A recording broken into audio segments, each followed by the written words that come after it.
আসসালামু আলাইকুম, শুভ সকাল। বর্তমানে যে অন্তর্বর্তীকালীন সরকারের ক্যাবিনেট, তারা একটি ভুল করে ফেলেছে, সবচাইতে বড় ভুল। সেটা হচ্ছে উপদেষ্টা ক্যাবিনেটে উপদেষ্টা নির্বাচন করতে। জনস্রোতে এই ক্যাবিনেটের উপদেষ্টাদের সিলেক্ট করা হয়েছে।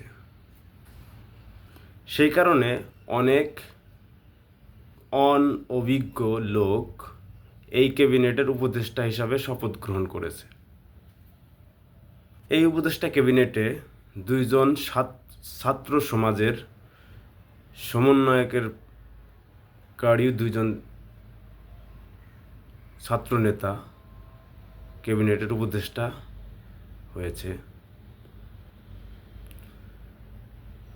তারা বিপ্লব গঠন করে, বিপ্লব সংগ্রাম করে একটি স্বৈরাচারী সরকারকে পতন করেছে। আমরাও তাদের সাথে ছিলাম। আমরা না, পুরা বাংলাদেশের সবাই, ছাত্র জনতা, শ্রমিক সবাই ছিল।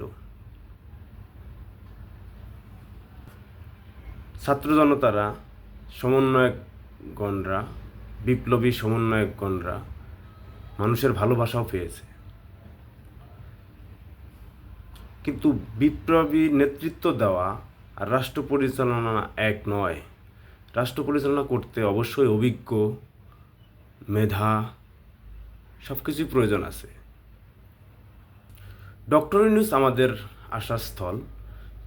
ছাত্র সমাজ, বাংলাদেশের জনতা, সব জনতা সবাই সাথে থাকবে, ডক্টর ইউনূসের সাথে থাকবে। এখনো সময় আছে, এখনো সময় আছে। এটাকে সঠিকভাবে পরিচালনা করা যেতে পারে এই ক্যাবিনেটকে।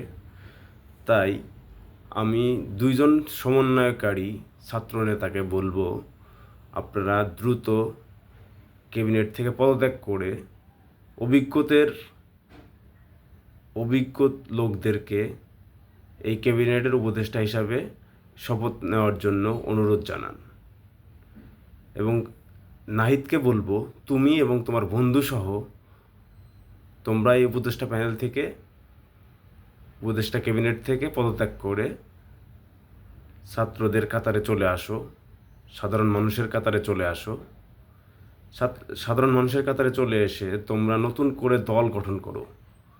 বৈষম্য বিরোধী ব্যানারে একটা দল গঠন করে, রাজনৈতিক দল গঠন করো। রাজনৈতিক দল গঠন করে স্টেপ বাই স্টেপ নির্বাচনে অংশগ্রহণের মাধ্যমে সরকারে আসো। তোমাদের হাতে অনেক সময় আছে, সুতরাং অভিজ্ঞদের সাথে দাও। তা না হলে এই ফাটলের আভাস পাচ্ছি আমরা, এই অন্তর্বর্তী সরকারের ক্যাবিনেট সঠিক ল অ্যান্ড অর্ডার কন্ট্রোল এবং সঠিক নির্বাচন পরিচালনা না করতে পারলে বাংলাদেশ সেনাবাহিনী এই ক্ষমতা দখল করবে যে কোনো মুহূর্তে। সুতরাং এটা আমার একটা পরামর্শ।